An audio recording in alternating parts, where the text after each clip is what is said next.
My name is Margaret. I was born into a devout Christian home, the daughter of a passionate and committed pastor. In our family, going to church wasn't just tradition, it was law. Faith shaped the rhythm of our lives.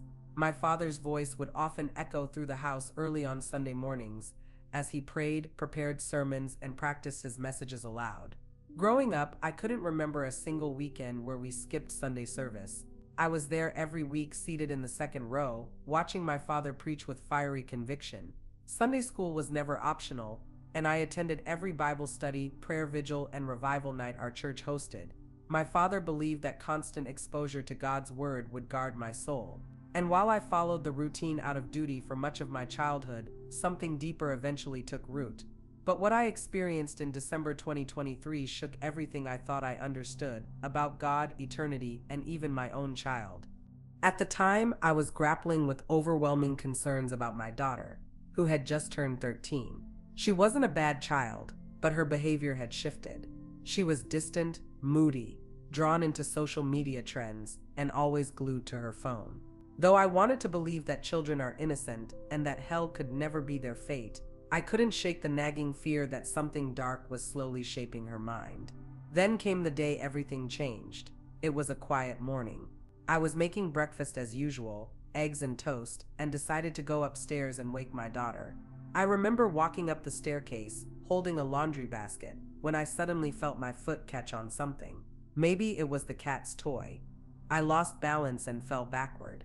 My head struck the bottom step hard. Everything went black. What happened next was not a dream. It was an encounter. My eyes closed slowly, and I felt myself slipping out of my body. My arms, my legs. I couldn't feel them anymore. A strange stillness took over, yet I wasn't afraid. Instead, I felt weightless, like a feather drifting on the wind. My soul floated upward, and peace, deep, quiet, profound peace washed over me. But peace was not where my journey ended. Hovering above my body, I watched as everything unfolded. I could see the kitchen light glowing softly, hear the ticking of the hallway clock. Then a thick mist, a spiritual presence, surrounded me. It shimmered like energy and pulled me upward. I was lifted higher and higher, passing rooftops, clouds, and eventually the outline of my city. To my astonishment, I saw other souls rising too. Hundreds, maybe thousands, like sparks drifting upward in the sky. Then the atmosphere changed. The wind howled, lightning cracked, and dust clouds formed a vortex around me. It felt like I was being dragged through a spiritual storm. The temperature dropped, shadows moved quickly, and suddenly everything went still. What I saw next nearly broke me. The clouds parted, revealing a place of unimaginable torment. I had entered hell. No words can truly capture what I saw. The darkness was alive. The air burned. Cries of anguish filled every space. The pain, the isolation, it was overwhelming. I floated above the suffering, my soul weeping. As I tried to understand what was happening, a hideous creature appeared before me. Its form was grotesque and unsettling. It looked at me with mocking eyes and laughed. A laugh that made my insides freeze. Without touching me, it began dragging me along a path. "I have something to show you," it said with a voice like crushed gravel. We walked through chambers filled with pain, places where people were chained, screaming, trembling in despair. My heart shattered. But then I saw something that made me stop cold. It was my daughter. She was in hell. I screamed. I called her name. I ran to her. But before I could touch her, something yanked me backward. I was pulled away with violent force. And that's when the light came. It was not just light, it was holiness, a purity unlike anything on earth.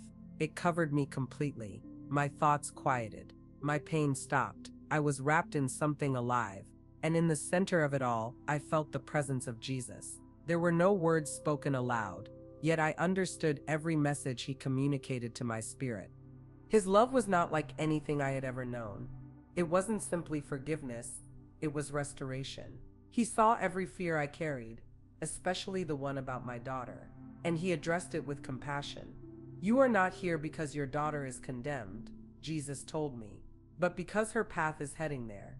You and your husband are keys in her story. I will show you what has been influencing her. Pay attention and return with purpose." Then he showed me. What followed was a vision unlike any dream. It was vivid, real, and devastating. Jesus revealed how Satan was infiltrating children's lives, not through obvious evil, but through ordinary things cloaked in light and laughter. Deception had become entertainment. Distraction had become the new education, and isolation was now called connection. In the first vision, I saw a little girl sitting cross-legged on her bed. Her tiny fingers were gripped around a glowing smartphone. The room around her was dark, but her face was illuminated by the cold light of the screen. She was hypnotized, completely unaware of her surroundings. The phone had become her entire world.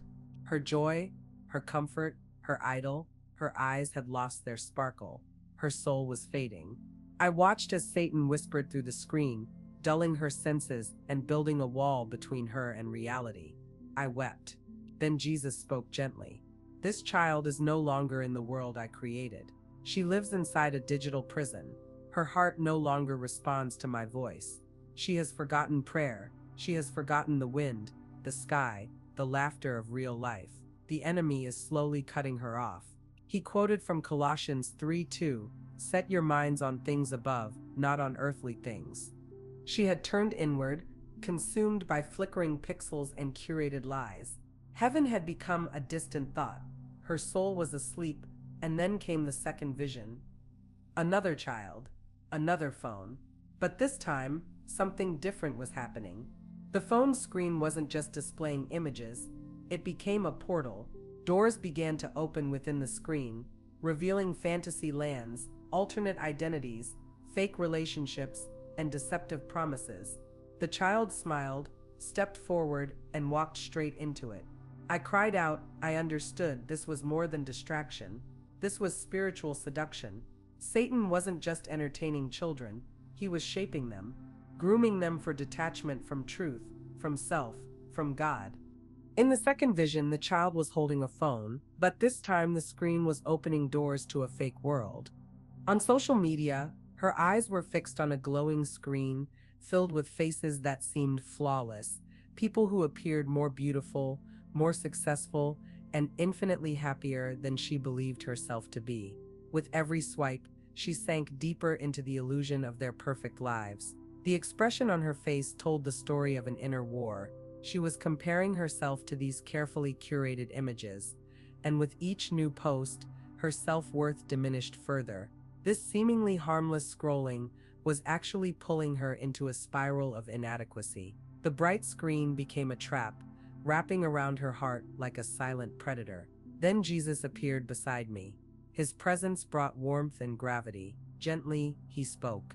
"Do you see her, Margaret?" he asked, his voice filled with both sadness and compassion. "This child is slowly forgetting the perfection I placed within her. Satan is showing her counterfeit lives, causing her to question her own identity and the sacred value I gave her. Every comparison draws her further from the truth. Satan's strategy is to flood the world with images of false perfection, so children stop seeing their worth through my eyes."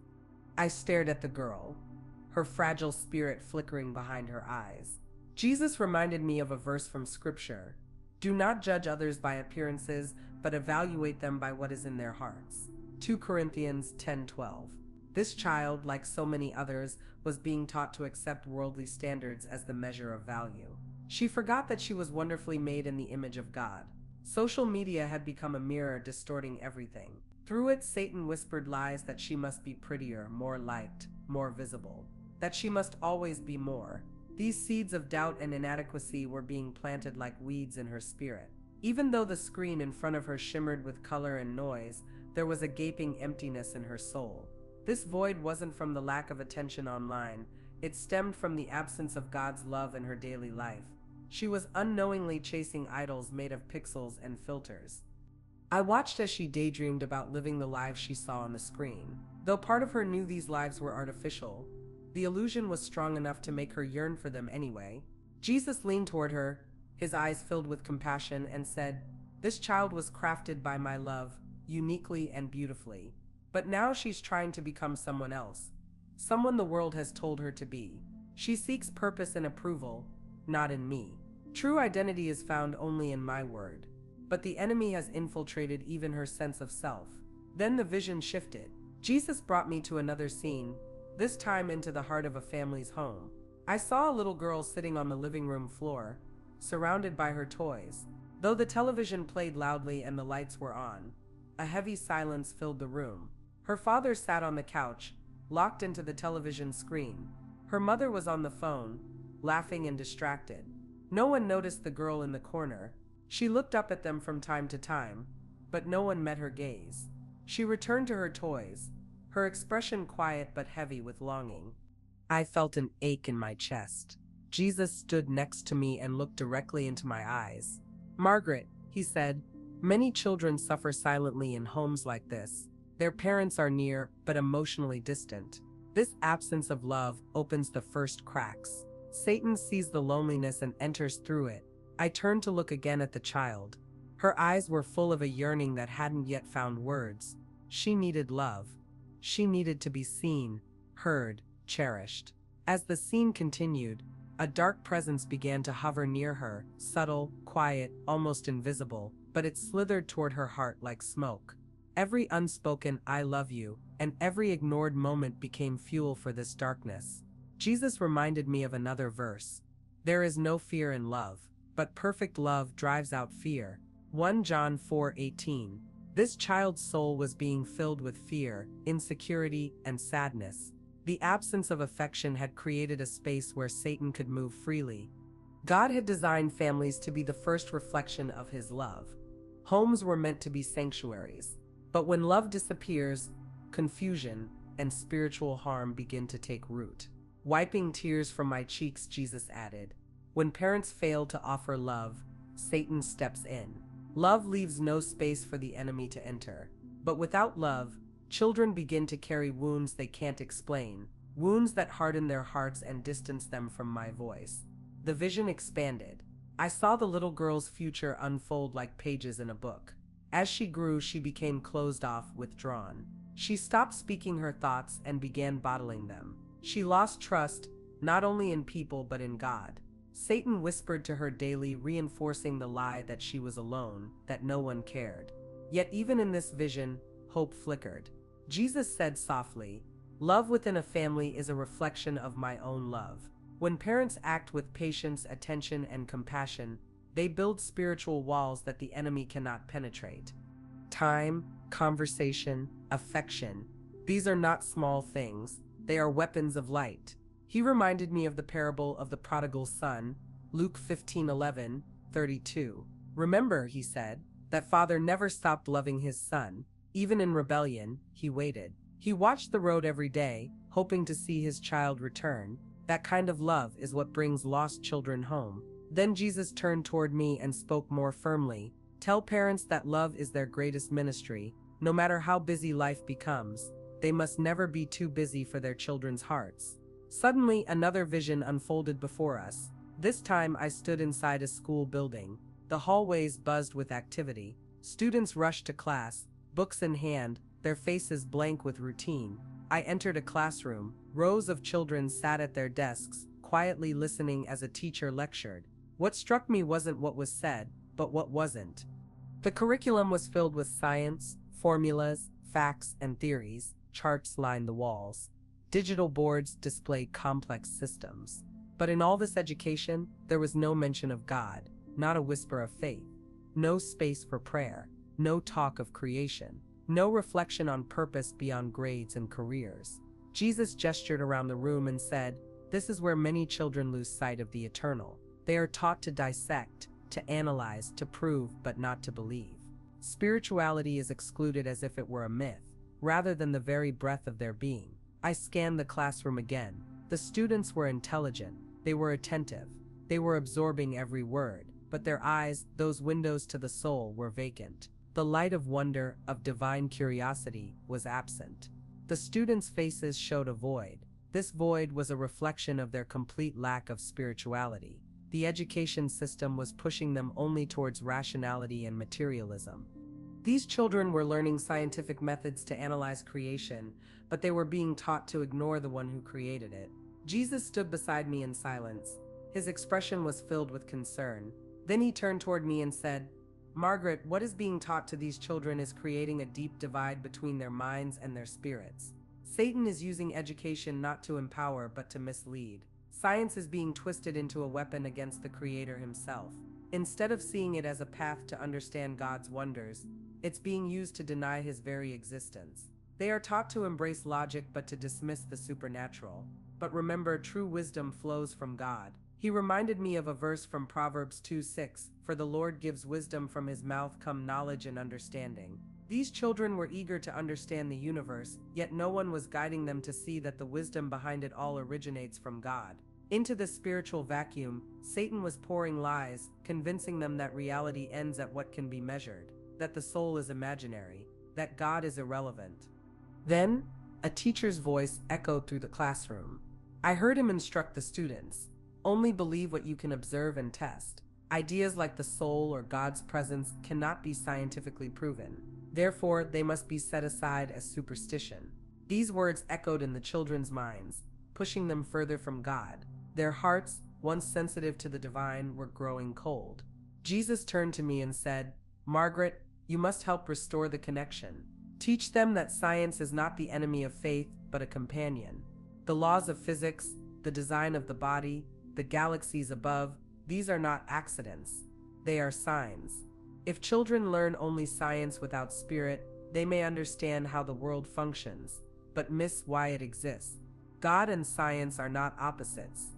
Science is one of the tools I use to shape creation." As he spoke, I remembered the story of creation in Genesis 1, how God formed the heavens and the earth with order, light, rhythm, and purpose. He made the stars to govern the night, the waters to teem with life, and the land to bear fruit. Everything had balance and harmony. Science helps us observe that harmony, but Satan had succeeded in splitting science from its divine source. He was replacing revelation with speculation. In doing so, he was teaching children to believe that God was irrelevant. Then the vision shifted again. Jesus brought me into a home where a group of children sat huddled around a television. Their eyes were wide with excitement, locked on the colorful animations and catchy songs flashing across the screen. The room pulsed with music and fast-moving images, but underneath it all, I sensed a disturbing energy. The content they were watching seemed innocent at first, laughing characters, heroic battles, funny songs. But hidden behind the cheerful tones were subtle messages of violence, rebellion, disrespect, and greed. Jesus looked into my eyes and said with quiet intensity, "Margaret, they don't realize it, but they are being influenced every moment. Satan does not always scream. Sometimes he whispers through animation, lyrics, and laughter. These programs are shaping their values, making selfishness, anger, and immorality seem normal, even fun."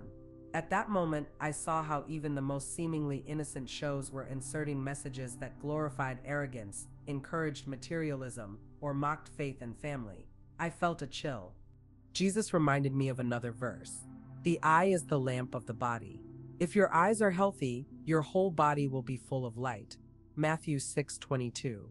But these children's eyes were being filled with spiritual darkness without their awareness.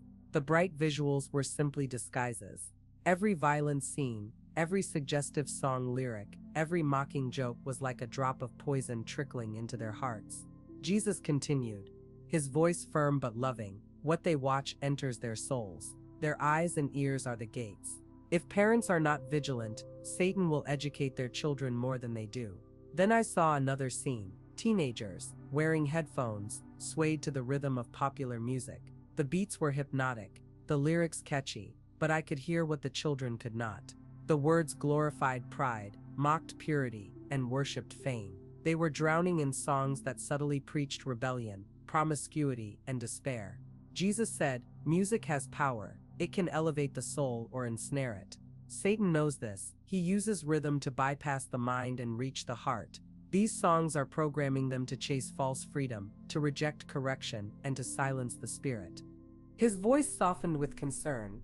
"Teach them about music. Show them that not all music is evil, but that discernment is needed. Songs that draw them closer to me will heal them. Songs that glorify sin will harm them.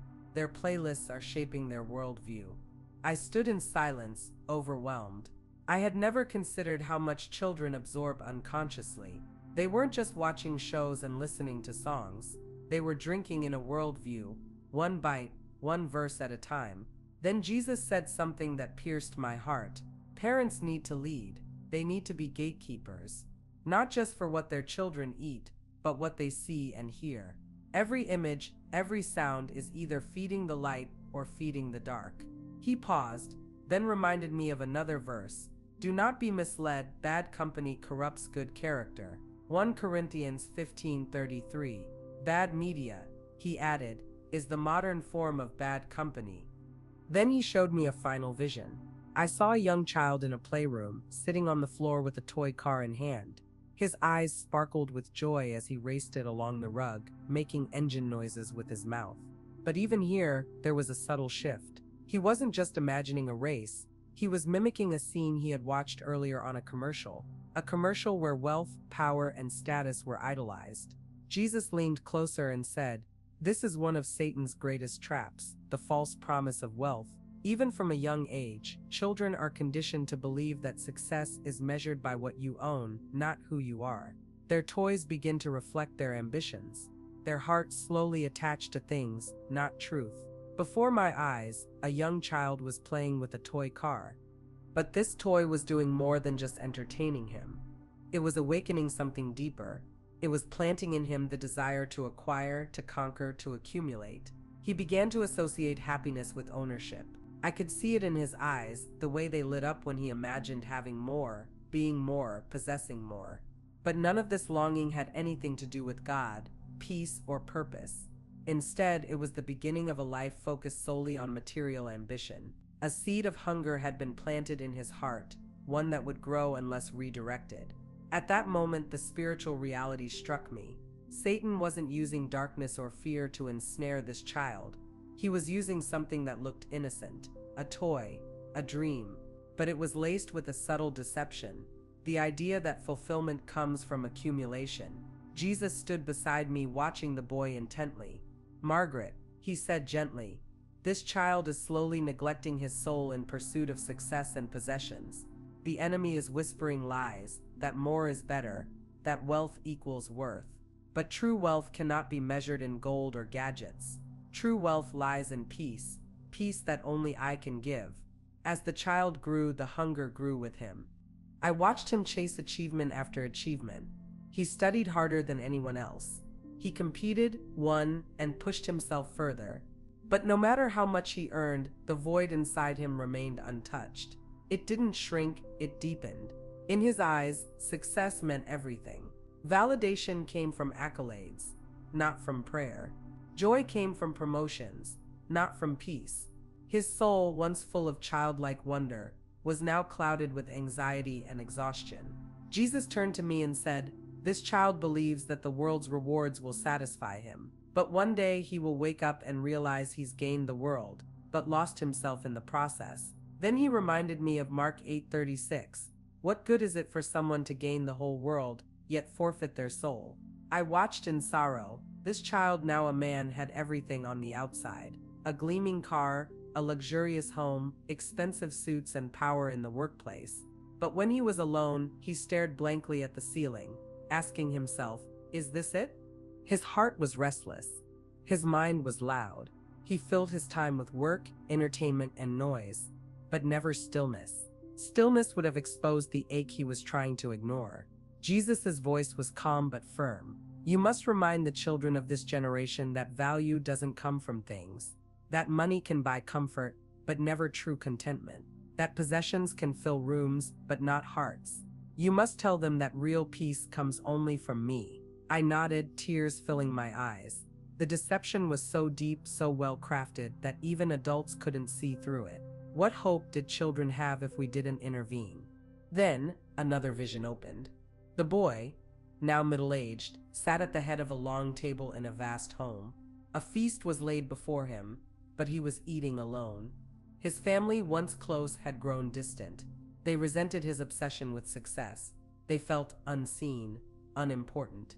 And now, even with his achievements and accolades, he was lonely. The void in his soul had become a canyon.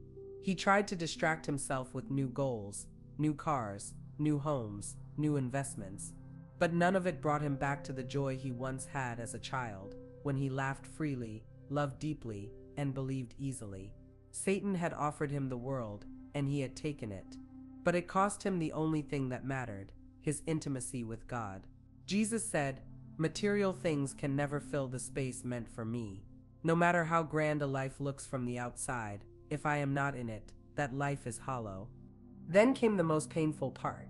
The man, now old, looked back on his life with regret. His eyes, once sharp with ambition, were now tired.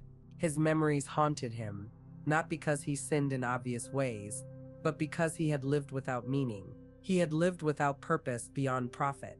In his final days, he realized the treasure he never sought: spiritual peace. Jesus leaned close and said to me, "Margaret, teach them while they are young.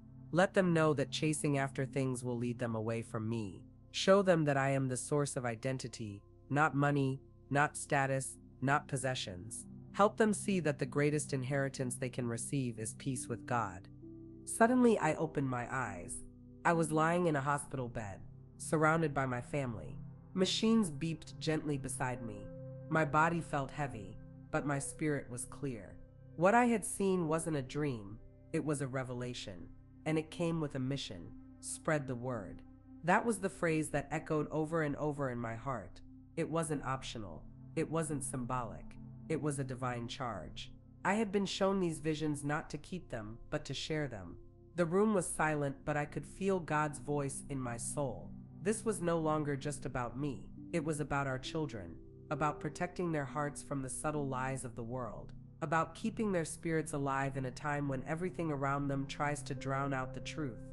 I knew now the real enemy wasn't always fear or sin.